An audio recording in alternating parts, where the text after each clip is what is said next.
Ici le moteur à lunettes. Donc on fait l'essai d'une MV Agusta 800 Brutal. Et d'emblée, je ne suis pas très rassuré. Elle est bizarre à embrayer. C'est-à-dire qu'il faut que je mette pas mal de gaz. Je vais trouver l'équilibre entre en profiter et pas me planter. Mais je m'attendais à une expérience pas vraiment comme les autres. Et c'est pas mal ça que j'obtiens. C'est une moto qui fait 125 chevaux selon le vendeur, 116 selon le guide de la moto. Le vendeur m'a vraiment mis en garde contre sa puissance. Moi, en regardant les specs, bon, en me fiant au guide de la moto, 116 chevaux pour 800 cm3 par rapport à la FZ09 qui, elle, ferait 115 chevaux avec 847 cm3. Ce sont 2-3 cylindres.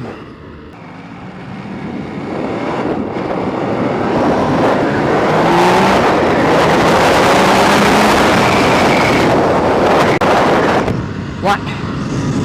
Donc, je m'attendais pas nécessairement à une moto brutale en termes de couple à bas régime. Et ça semble être le cas. C'est-à-dire son couple est moindre que la Yamaha, à 61 quelque chose. Mais il se manifesterait plus tôt que la Yamaha, qui lui est à 64. Tout en ayant des chevaux à peu près équivalents, sa vitesse de pointe est largement plus élevée que la Yamaha. Donc toujours le guide de la moto indique 209 km/h. Celle-ci, quelque chose comme 242. Donc effectivement, elle ne démontre pas le même couple que la Yamaha. Je veux dire, dans les régimes moins élevés, mais là tout à l'heure je comprends que 100 km/h on est à 4500 tours. Mais lorsque je sais pas, je vais pas regarder le compte tour, mais lorsqu'on atteint un certain régime, elle tire effectivement énormément. Donc la position. Alors la selle est à 830 mm et effectivement, assis dessus, mes pieds, mes jambes tombent toutes droites et mes pieds sont à plat. On rejoint le sol, cependant, la taille de cette moto est très svelte. L'effet du vent est extraordinaire. On l'a vraiment. La selle semble, on la croirait fort limitée, mais elle me semble pour l'instant confortable. Les miroirs, vraiment pas, va pas tellement bien. Il faut déplacer son coude.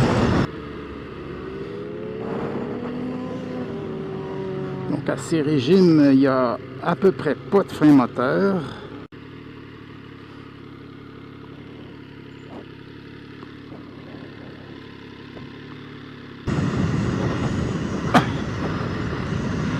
Alors les freins, on a l'ABS, ils ont l'air très bien les freins.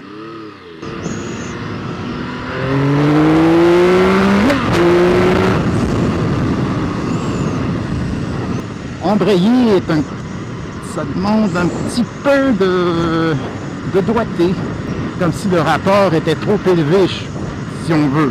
Donc c'est un petit peu brutal. Les repose-pieds sont quand même plutôt vers l'arrière.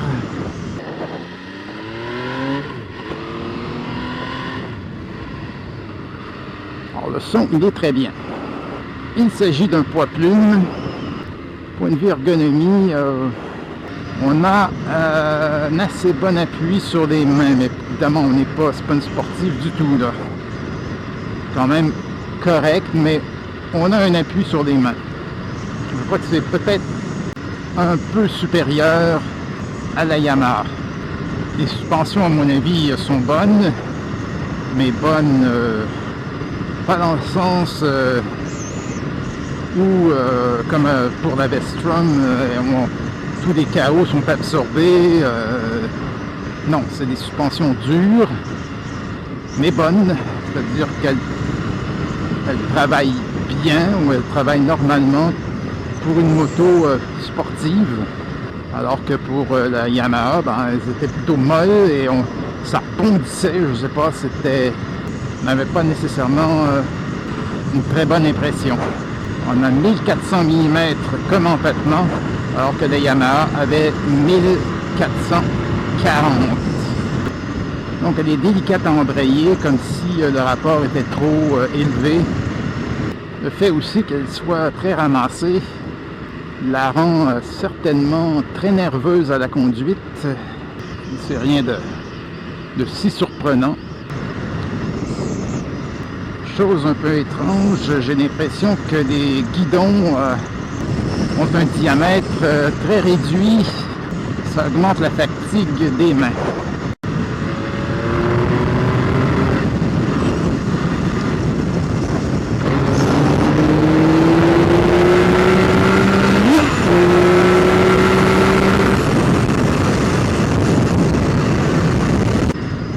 Qu'est-ce qu'ils font avec leur motoneige?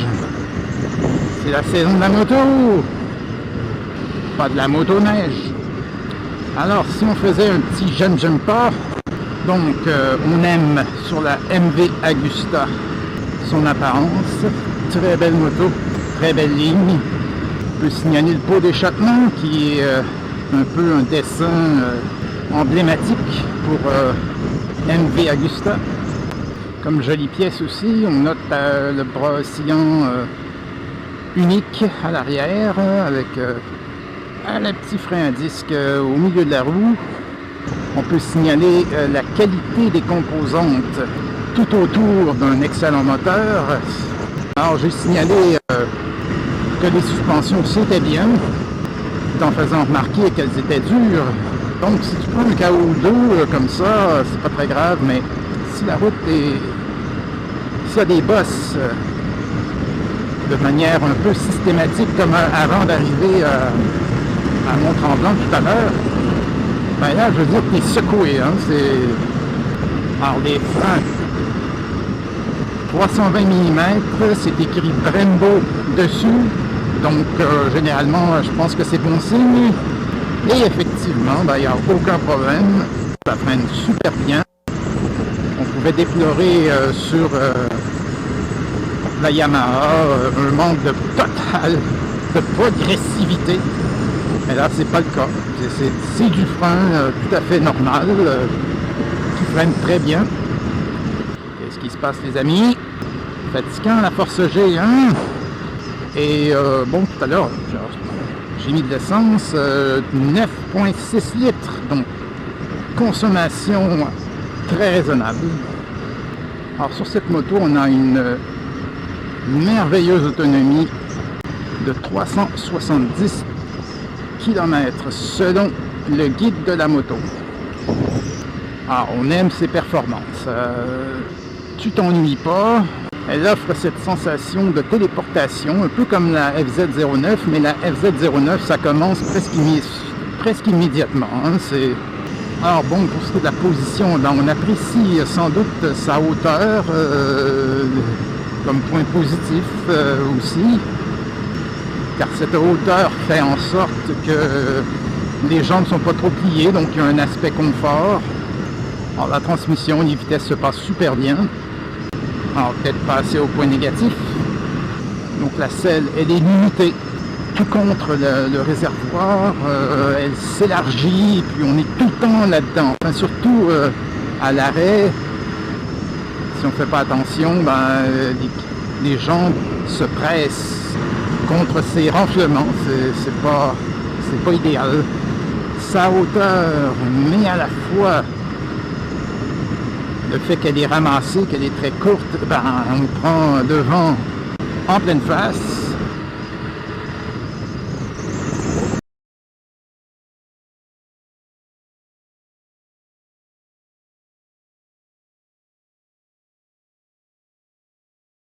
C'était le moteur à lunettes. Si vous avez aimé, Abonnez-vous et mettez un pouce vert. Et n'oubliez pas de conduire prudemment et bien protégé, de respecter toutes les lois, de